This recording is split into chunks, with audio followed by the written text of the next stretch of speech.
Hey everybody, and welcome back to the channel. I'm Christina, coming to you from the Catio. And today our convo is talking about how the narcissist makes it all about them. They have to be the center of attention. They have to be the focal point for everybody. They need to have validation and have people always basically worshiping them in some form or another because they need to gain supply from people.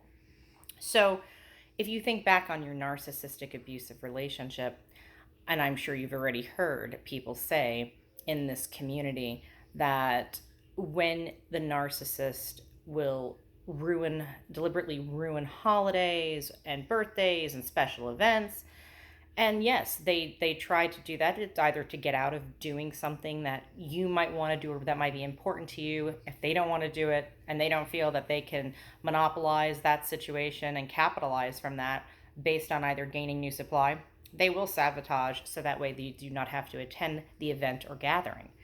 But other times, once they do go out, and I'm sure you've experienced this as we all have, everything that happens has to be focused around them. Every single thing has to be, okay. For example, if you all go out to a dinner party, they have to be able to walk in, share stories, make everybody laugh, sometimes at your expense. They're always scanning that room for new supply, and they are always out there to basically make themselves the center of attention. The world revolves around the narcissist in their mind, and they expect everybody to be part of that delusion and validate them in that way. So that's why you will see a narcissist going out into different public situations, and they will come across as, funny, sociable person who has this, again, grandiose personality and is larger than life. And they'll always tell stories that make them sound and more interesting and even better than what they're just projecting.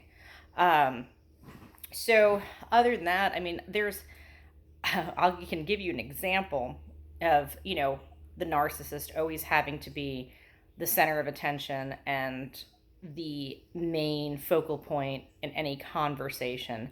And that's when, as you know, if you follow me for a while, you know that I never married my narcissist, but we were engaged for probably about 10 out of the 18 years. And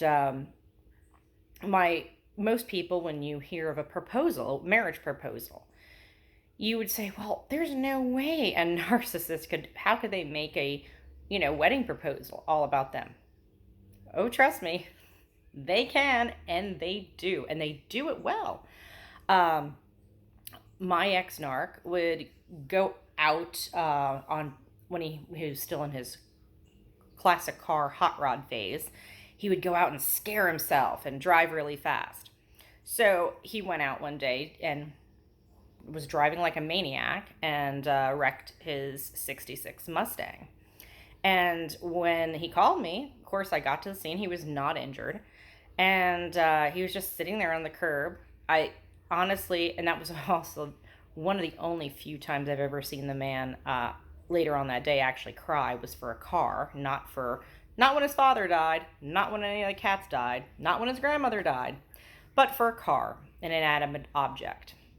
But I digress from that. When I got to the scene of the accident, and, there's no police, nothing like that called yet. We just called a tow truck because it was only him involved. And he was sitting there facing this way, and I'm standing behind him. And he handed me a box over his shoulder and said, "Here, in case I die next time." So I open it, and it was an engagement ring. I didn't say yes. I didn't say no. I was just like, okay, because he couldn't even look me in the eyes. He couldn't even, look me in the eyes and say, "Babe, I love you, and I want to spend the rest of my life with you." No, he waited for this circumstance, because I don't think he would have done it. Truthfully, I wouldn't know how he would have done it otherwise. But just being able to say, "Here, in case I die next time." And I think back of it because it was to me at the time, it was like, it's not romantic. There's nothing good about this story. But yet he loved telling it. He loved telling the engagement story because, again, it was all about him.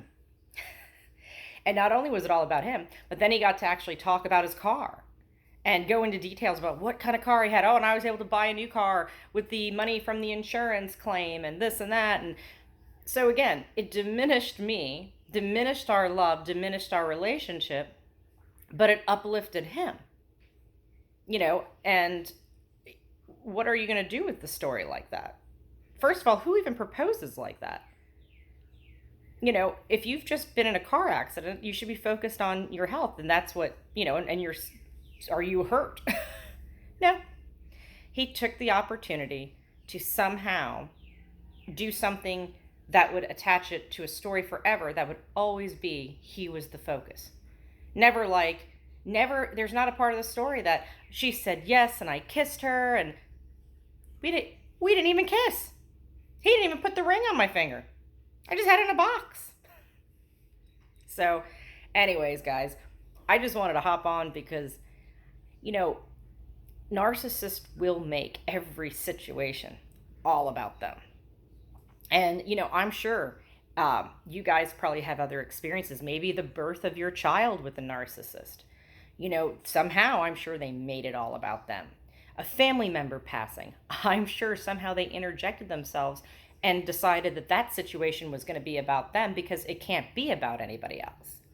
So, yeah, I would say if you see that pattern where somebody, whether it's at work, a friend, family member, acquaintance, neighbor, you see somebody who always has to interject themselves and be the highlight of the story, have, everybody talking to them and everything that they do is so wonderful and grand. And, yeah, that's very narcissistic-like behavior. And I will tell you that, if you can't share, I don't want to say the spotlight, but if you can't share attention or praise or acknowledgement with anyone else, and you are just focused on how everybody else views you, and you don't care who you hurt or who you belittle to get yourself that attention. That's narcissism 101. They're in love with themselves. They're not in love with you. Nothing they do is actually genuine, and they do not care and love and respect you. So they're always going to be the, social butterfly. They're always going to be out there putting themselves out there. Let's try something new. Let's do this. Let's do. But yet when they come home, it's like Dr. Jekyll and Mr. Hyde. Then you have the person who sits there and just, conjures up new ways to only make themselves appear more interesting, appear more successful, have more fabulous stories to tell at the next party or the next get-together or work event.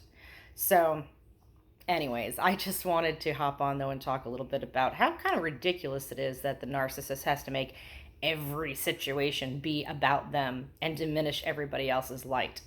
So I'm sure you've all experienced instances like this where the narcissist, has built themselves up in a public, setting, and you're kind of like, wow, this is insane. This person doesn't even behave this way at home.